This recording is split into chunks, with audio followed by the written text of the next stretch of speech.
एक ओर लगातार होती ग्लोबल वार्मिंग और क्लाइमेट चेंज समुद्र को खतरनाक बना रहे हैं, तो दूसरी ओर लगातार चलती तेज हवाएं और लहरें समुद्र के तट को काटती जा रही हैं, जिसकी वजह से लगातार भूमि समुद्र में बहती जा रही है और जमीन कम होती जा रही है।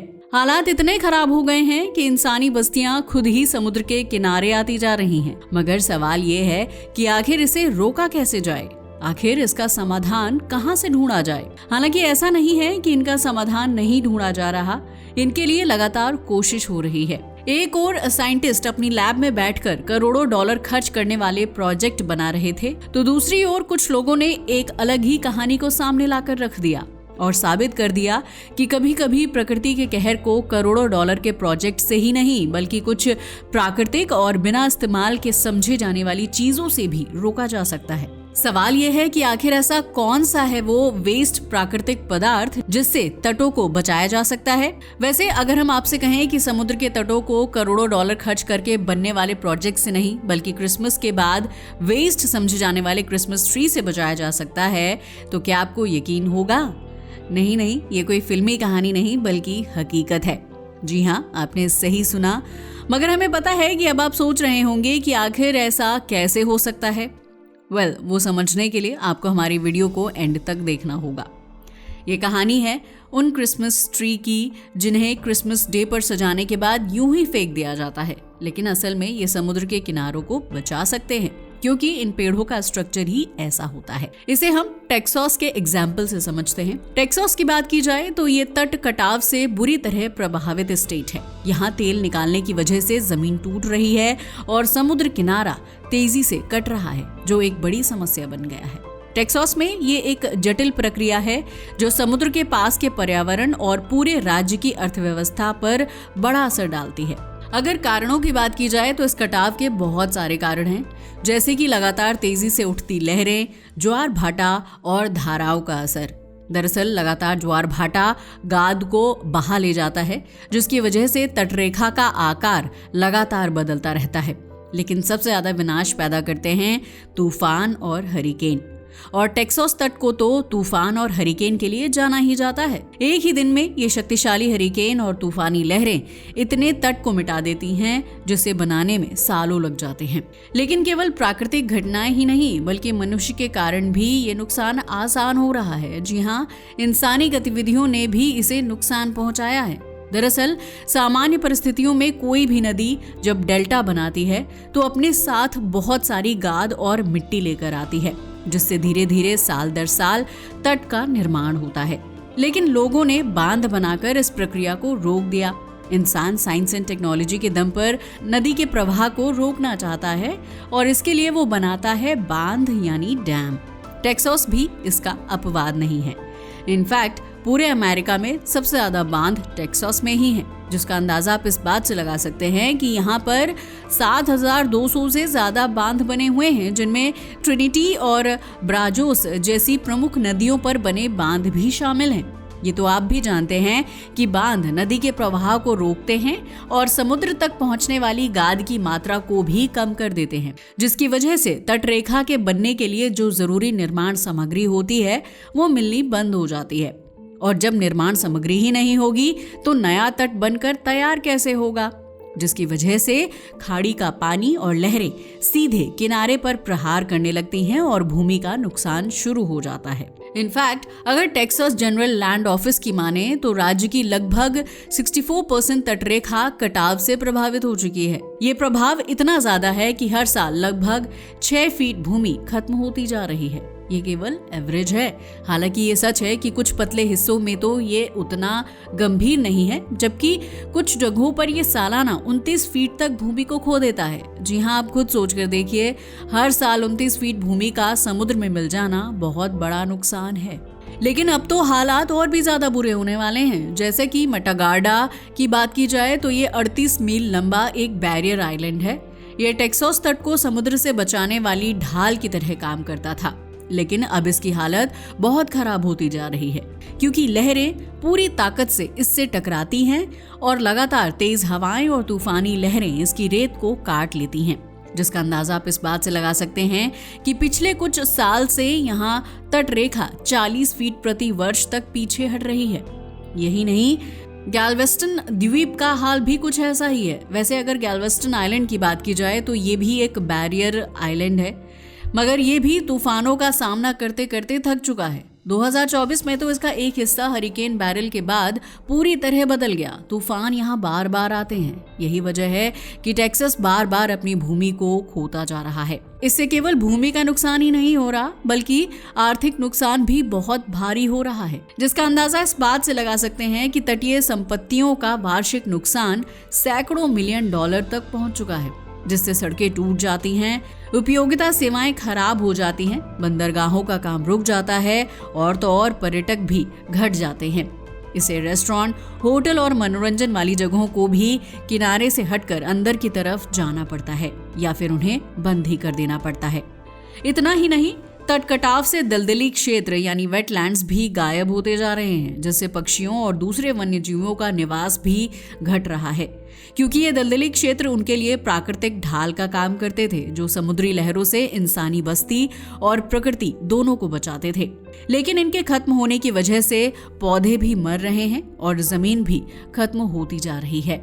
सवाल ये उठता है कि आखिर अब क्या किया जाए, और क्या टेक्सास इनसे निपटने हेतु कोई काम नहीं कर रहा है? जी नहीं, ऐसा नहीं है। इनफैक्ट टेक्सास इस समस्या से पूरी ताकत से लड़ रहा है।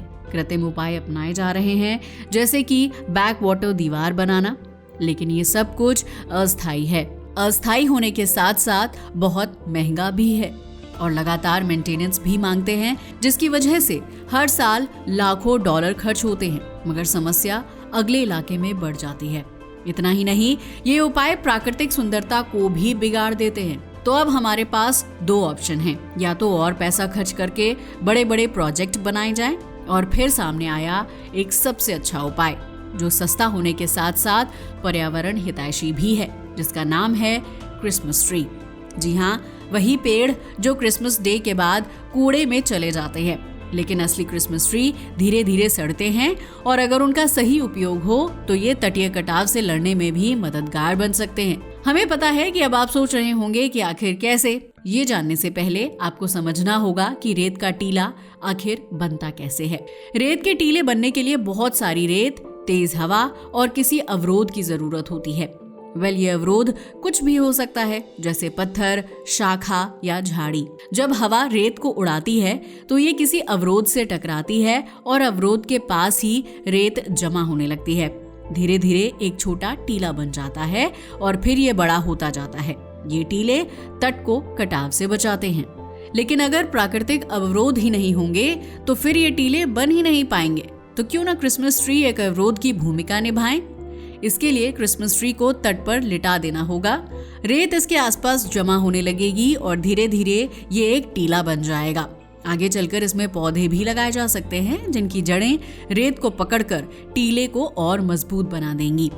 लेकिन रेत तो पौधों के लिए न्यूट्रिएंट नहीं होती, तो फिर पौधे कैसे बढ़ेंगे?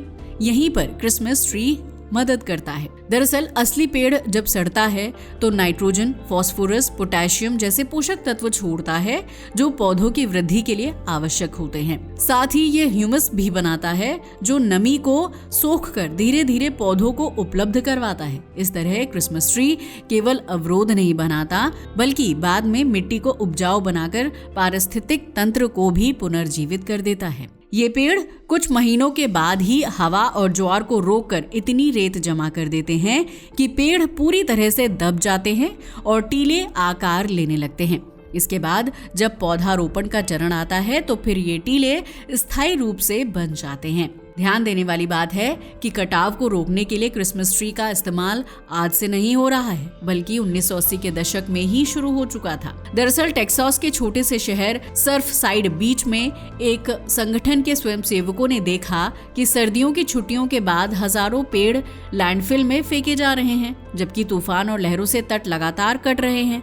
तब उनके दिमाग में ख्याल आया कि इन पेड़ों को स्थायी अवरोध के रूप में क्यों न इस्तेमाल किया जाए। बस फिर क्या था, जनवरी में सैकड़ों स्वयंसेवकों ने ड्यून्स बहाल करने के कार्यक्रम की शुरुआत की। इस कार्यक्रम के तहत इन पेड़ों को तट पर बिछा दिया जाता है। 1 साल बाद ये पेड़ पूरी तरह से रेत के नीचे दब जाते हैं और नए टीले बन जाते हैं। 2008 से लेकर अब तक इन पेड़ों ने तटीय पारिस्थितिकी तंत्र को बचाने में बहुत बड़ा रोल प्ले किया है। इनफैक्ट 2008 में जब भारी हरिकेन आया था तो इन पेड़ों ने अहम भूमिका निभाई थी। अगर ये पेड़ ना होते तो सब कुछ ठीक करने में कई साल लग जाते और बहुत ज्यादा पैसा खर्च होता। आज इस कार्यक्रम का पैमाना और भी बड़ा हो चुका है। सामान्य वर्षों में ये कार्यक्रम लगभग 10,000 पेड़ इकट्ठा करता है, जिससे लगभग 10 मील लंबे नए टीले बन जाते हैं। 2020 में लगातार आए तूफानों के बाद जनवरी 2021 में केवल एक दिन में स्वयंसेवकों ने लगभग 3,000 क्रिसमस ट्री तट पर लगाए थे, जिसकी मदद से टीलों ने जल्दी अपना आकार वापस पा लिया और सीजन शुरू होने से पहले ही रेत जमने लगी थी। इनफैक्ट गैल्वेस्टन द्वीप पर भी क्रिसमस ट्री का यूज किया जाता है, भले ही किसी खास कार्यक्रम के तहत ना हो, लेकिन शहर के अधिकारी और स्थानीय पर्यावरण समूह नियमित रूप से टीले बहाल करने के कार्यक्रम चलाते रहते हैं और पेड़ों का संग्रहण इसी व्यापक योजना का हिस्सा है।